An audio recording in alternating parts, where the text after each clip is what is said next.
Rajdeep, there's a bit of We have all deja seen vu the here. video. It may be I have Smriti seen versus the Sonia today, ABP video. but it almost seems as if it's playing out to a set script. The opposition will find some reason or the other to disrupt proceedings.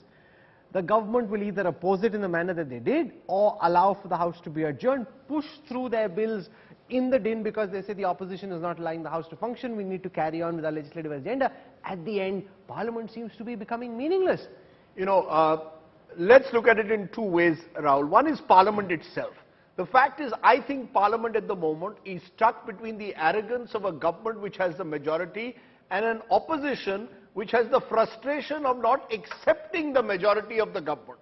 So you're stuck in a way between the two tyrannies, the tyranny of the opposition and the tyranny of the government, and there is no meeting ground.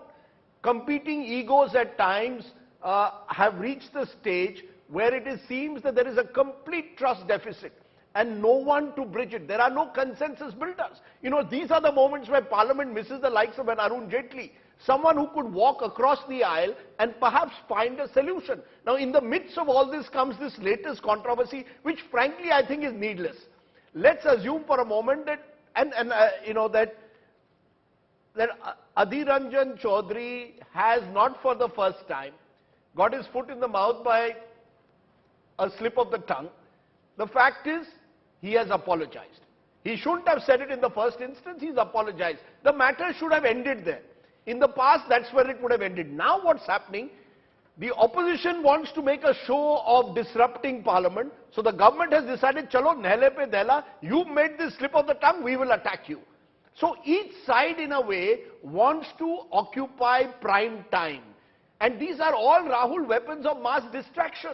The real issues of our times are being lost. This is a Parliament session. As it is Parliament session, the number of sittings are being reduced. At a time of reduced sittings, you would expect parliamentarians on both sides to work with each other, a responsive government and a constructive opposition. Not happening. Because who is there to bridge this divide? All of these, including today's controversy, is in my view a weapon of mass distraction. Now the government is trying to put the opposition on the mat. For the last 3 days, the opposition has tried to put the government on the mat. You and I are speaking in the studio. There are a group of opposition MPs who've been suspended, who are staging a relay strike and a dharna outside the Gandhi statue that will extend right through the night. All of this is all an attempt to capture in some way the mind space, because they are unwilling really seriously to debate the issues of our time. The government is reluctant to do it. The government doesn't want to discuss a few issues, and the opposition at times believes that noise and decibel level may well be an effective substitute for a lack of ideas.